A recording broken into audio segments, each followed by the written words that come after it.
same page of what he wants, and being able to, move at a tempo and change it at any time during the game and be effective. So just kind of just earning that trust, knowing that if we do go no huddle, that we'll be able to move the ball or make effective plays and not move the ball and then get caught in second and longs, get caught in situations where you're moving fast and you're not really eating up any time on the clock and you're making it harder for our defense to make some plays. So I just trying to figure out that happy medium of tempo and then balance of slowing it down and running the ball. Heather?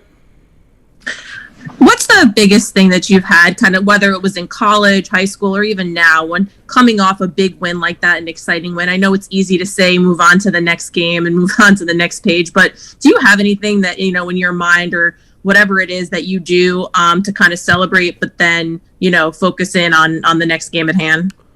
Yeah, kind of that Sunday, especially after a win, you kind of want to get all the highlights out and all the conversations you could have with your cousins and nephews and nieces and try to get all the social media out of your system before Monday happens. So that way when you get to Monday, it's a new week and you're focused on your new opponent. And the biggest thing is not trying to get caught up into last week and what you did and not necessarily worrying about the new week, but not trying to outdo yourself last week or trying to do better and put yourself in a mind state where you're just trying to make plays and you're not really helping the team win. So biggest thing is just getting ready, getting prepared for Arizona, knowing that Arizona is a completely different opponent than Philly, and that we have to come in there ready to go because if we don't, we'll lose. That's with any team in the NFL. So trusting the fact that we did some good things last week that we can take on the next week, but knowing that and it's a new week and we can't expect to play the same we did last week expecting to win because everyone scouts everybody in that nature and stuff like that. So the biggest thing is just having that competitive edge of always trying to be better, but not worrying about being better than your stats or the other team that you played. Matt Parrish? Hey, Dwayne. Just going kind of like following up on with John's question about Kyle Murray. The mobile quarterback has been around for a long time, but it certainly seems like that style has gotten more prevalent throughout the years, or it's been incorporated into more modern passing games. Just what does it do to have that mobility? I know you've kind of displayed some of it as well. You had that run on Sunday against the Eagles. Just what do you think it does for offenses, and how have you maybe seen it evolved from being a fan playing quarterback and kind of growing up? Yeah, I just think when playing quarterback, you gotta be able to do everything, whether it's drop back passing, vertical passing, air raid, whatever, reading the defensive end, being a dual threat out of the backfield, and you just have to make the defensive coordinator respect everything that you could possibly do, and with guys being able to throw the ball just as well as they're able to run it, it makes it easier for those dynamic athletes to play quarterback, especially when they're a quarterback first, and I definitely like the ability to create and then, play from within the pocket. So that's kind of my game. But those guys who create this to make plays happen for their team got to respect it. So it's fun to watch. Nikki? Dwayne, how much time do you spend watching film of a game before you move on to the next game? We watch our film on Monday of what we did the day before, and then kind of watch it at home Sunday, like I said, with your family or whoever you're close with, and you get that out of your system. And then as soon as team meeting's over on Monday, you're moving on to the next team. So, we started watching film on Arizona Monday night. Well, I watched Sunday, but we started watching film Monday night as a team. Ben? Hey, Dwayne, somebody kind of just asked my question, so I'm just curious, what do you think about the news that the Big Ten looks like they're going to play football this year? I'm excited for the Big Ten. I wish they had more games, and I'm looking forward to Ohio State whooping on the team up north for the next 30 years of my life. But just excited for some of my friends to still play, and excited for Justin for him to be able to showcase his talent, and those guys get opportunity to play some ball this fall. Michael? Thanks.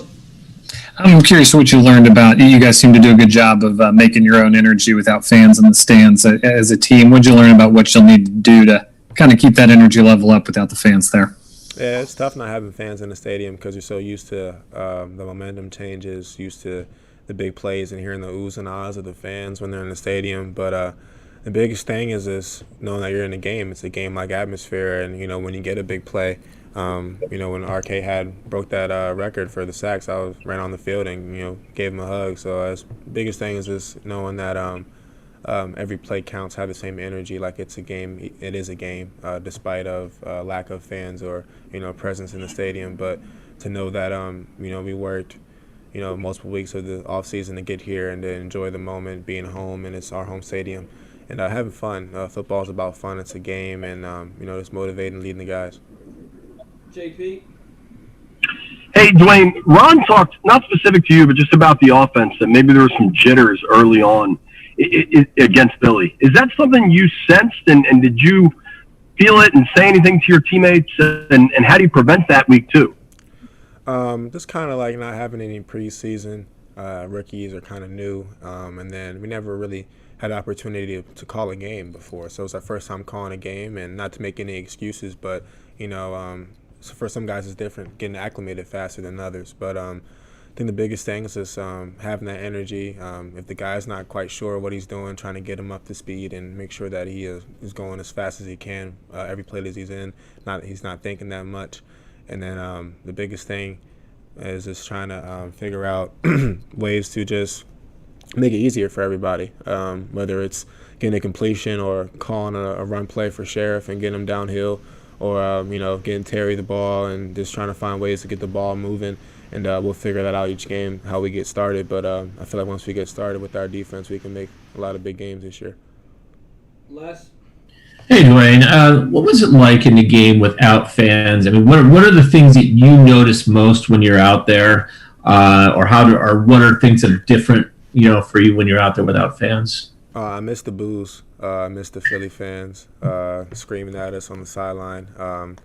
That's just probably the most fun thing about football is just the not the interaction with the fans, but just like all the different stuff that you could hear on the field, and it's trying to stay locked in and not letting that the atmosphere of game day get in your head and let it distract you from playing well. So kind of just missed the trash talking, even though the Eagles did a great job doing that. Just trying to figure out ways to make it feel real.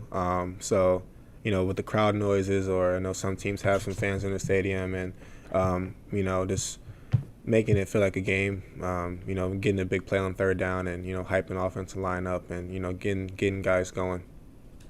Thanks. Chris Russell. Hey, Dwayne. Just curious, obviously a lot was made out of your halftime speech. Do you feel that I guess looking back on it, like that you had to win that game and you had to play well in that second half in order to really kind of hit the hammer home with what you said at halftime? Or do you think that it wouldn't have mattered, I guess, one way or the other? In terms of you as a leader? I definitely feel like halftime mattered. A couple guys just came up and said to me, just like, we know what you can do on the field. For you to step up and bring those guys together and have that conversation with us, and for it to resonate with a lot of players, just meant more as far as, I guess you want to say, captainship or leadership or being a quarterback of this football team. It was kind of like in that moment where like there was no direction. Not saying that we don't have any direction, but Coach Rivera was busy, and we were kind of just, all right, it's time to go play second half, and I kind of just grabbed the team up and got everybody going, and this is what we're going to do, and I'm going to lead you for the rest of the game. And I wanted to win the game before the second half even started, but the way we started the game, and I felt like it was on my shoulders to get the offense going. Felt like it was on my shoulders to let these guys know that they had something to believe in, and we're going to make these plays in order for us to win, and we did. And it felt great to know that those guys went out there and went to war for me. All right. Thanks, Ben. Thanks, Dwayne. Appreciate your time. Thanks, everybody.